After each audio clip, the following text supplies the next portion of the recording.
Ya, malam hari ini, saudara, kita bersama-sama sebagai umat Tuhan memasuki apa yang namanya masa raya Paskah, yang dimulai dengan Rabu Abu. Nah, saudara, tema Rabu Abu pada malam hari ini adalah berbalik kepada Tuhan. Nah, saudara, ketika kita bicara tentang berbalik kepada Tuhan, tentu kita akan mengatakan bahwa berbalik, bertobat kepada Tuhan itu bukan sesuatu yang mudah. Nah, oleh karena itulah kita sebagai umat Tuhan harus belajar. Apa sih yang membuat setiap kita, setiap umat Tuhan mampu untuk sungguh-sungguh berbalik atau bertobat kepada Tuhan. Nah, saudara, karena itu saya ingin mengajak kita untuk mendengarkan satu ilustrasi khotbah, satu gambaran khotbah.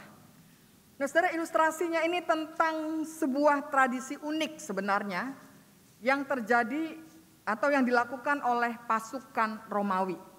Jadi, saudara, kalau ada pasukan begitu ya, memenangkan satu peperangan, kan biasanya yang dilakukan apa? Pasti pemimpinnya atau mungkin jenderalnya itu pasti akan dielu-elukan. Ya,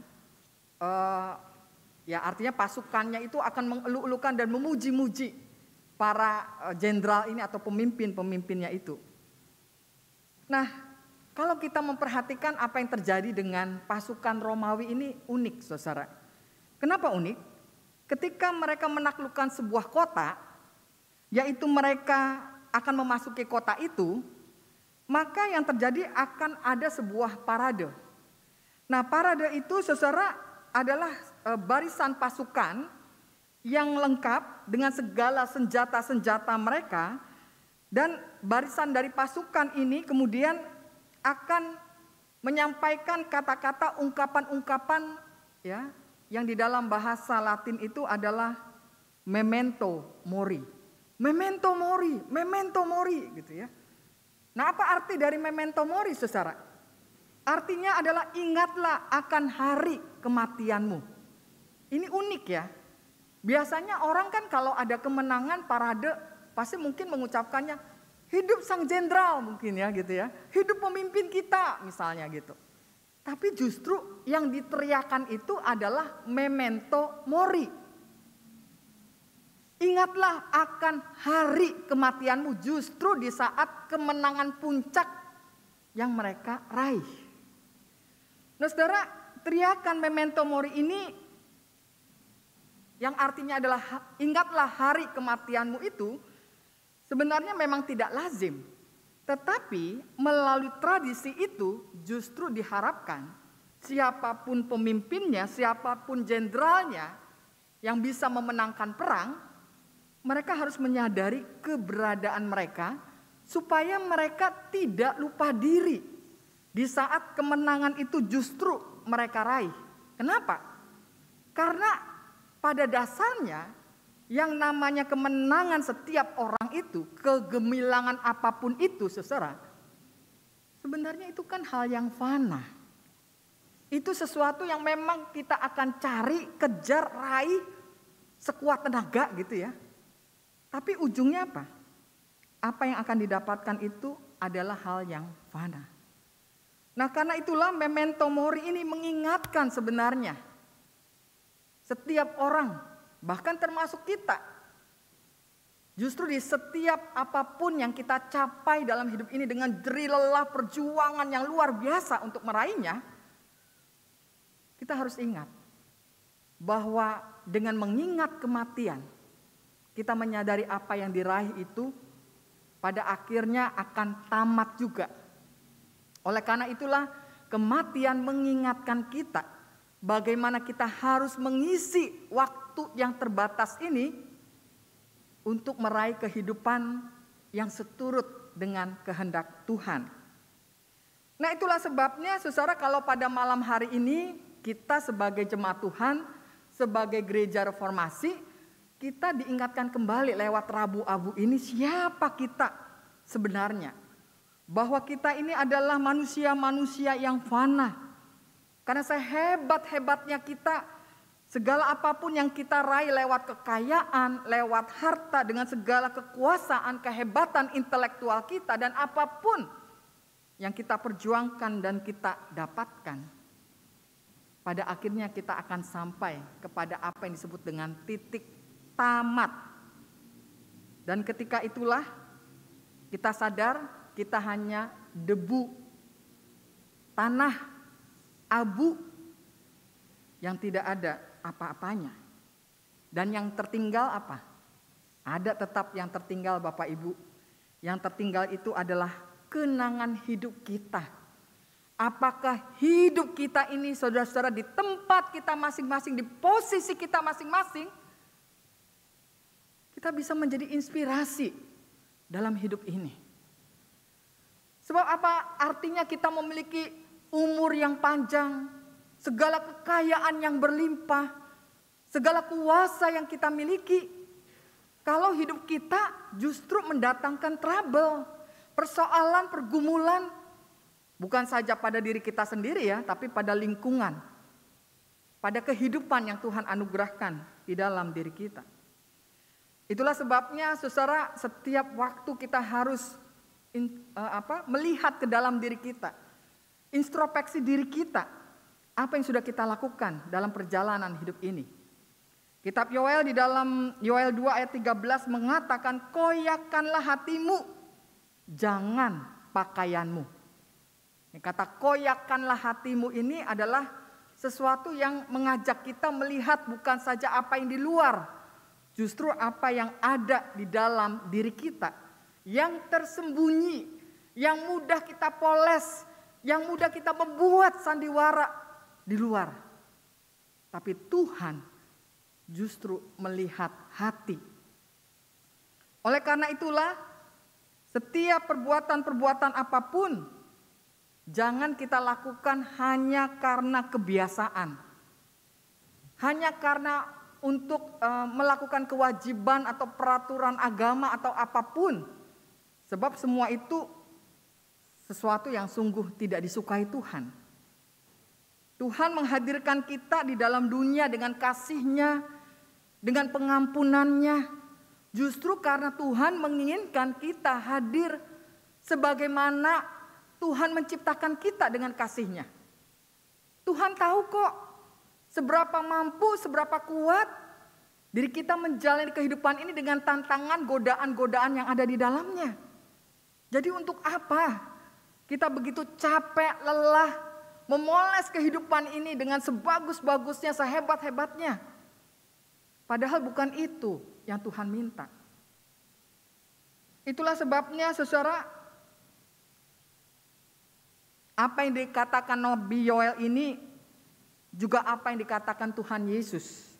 Di dalam Matius 6 ayat pertama dikatakan, jangan kamu melakukan kewajiban agamamu di hadapan orang supaya dilihat mereka. Ya saudara, memang di zaman multimedia sekarang ini begitu banyak hal-hal yang kita sadar ya saudara, orang memviralkan. Ya, bahkan yang membahayakan saja juga diviralkan karena ingin tampil beda. Dan kita juga miris ya kalau melihat ada anak-anak muda, masih remaja, begitu ya, melakukan atraksi-atraksi supaya diviralkan, bahkan nyawanya terancam. Itu kan ketika mereka mencoba untuk menantang truk atau bis begitu ya. Itu kan satu bentuk bagaimana ada kehausan untuk dikenal, dilihat gitu ya. Dan ini sesuatu yang memang walaupun orang sudah tahu dan berulang kali diingatkan, tapi kayaknya yaitu selalu digoda, ditarik untuk selalu menjadi orang yang akan nampak nomor satu, yang hebat. Saudara, kita harus belajar apa yang justru Tuhan Yesus nyatakan dalam hidup kita. Bahwa Tuhan menginginkan kita menjadi orang yang bersungguh-sungguh di dalam melakukan segala tindakan-tindakan kita. Jadi bukan pura-pura. Kenapa? Ya karena Tuhan kita adalah Tuhan yang kasih-Nya dan anugerah-Nya itu bukan bersikap pura-pura. Kasih dan anugerahnya itu nyata. Sehingga apa yang di luar diri kita ataupun apa yang ada di dalam batin kita itu harus selaras. Jangan semua segala sesuatunya maunya dipoles. Padahal ujung-ujungnya apa saudara? Kita menjadi capek dan lelah. Kita bertarung seakan-akan untuk memperebutkan ini dan itu. Dan apa yang setelah kita dapatkan, akhirnya kita merasa kosong.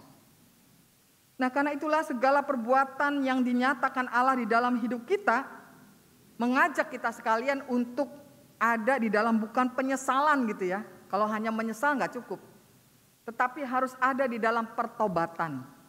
Makanya sebenarnya kalau kita ada di dalam masa raya Paskah itu, saudara, itu adalah masa pertobatan. Tuhan memberikan 40 hari lamanya sepanjang masa raya Paskah itu, kecuali hari Minggu ya. Kenapa hari Minggu? Karena hari Minggu itu adalah hari perayaan kebangkitan Kristus. Nah, 40 hari yang lainnya itu dari hari Senin sampai hari Sabtu, itulah saat di mana saudara dan saya ada di dalam masa taubat itu. Makanya di dalam masa taubat itu biasanya diisi dengan apa? Diisi dengan berdoa, berpuasa atau berpantang, atau juga berderma. Ya, itu dilakukan. Tapi sekali lagi apapun yang kita lakukan itu bukan soal kewajiban menjalankannya. Tetapi harus real, hadir dari kemauan diri. Jangan karena orang lain melakukan terus kita ikut-ikutan gitu ya. Atau karena ditegur orang begitu. Kok jadi orang Kristen masuk masa raya Paskah lalu kita senang-senang saja, enak-enak aja gitu ya. Lalu ditegur kita jadi malu. Bukan itu kan sebenarnya tujuannya. Tujuannya adalah bagaimana dengan segala kesadaran diri kita ingin merengkuh kasih Allah lewat apa yang kita bisa lakukan terbaik dalam hidup ini. Dan oleh karena itu, apa yang dinyatakan oleh firman Tuhan dengan cara kita berpuasa, berderma, berdoa, biarlah itu dilakukan dengan kesungguhan hati kita. Nah, saudara, ini juga yang harusnya terjadi. Sudahkah di dalam perjalanan hidup kita ini kita berefleksi, saudara-saudara? Dari waktu yang kita jalani, apakah kita memakai waktu dengan sungguh-sungguh? Waktu ketika kita beribadah. Saya harus mengingatkan kembali kita sekalian Bapak Ibu.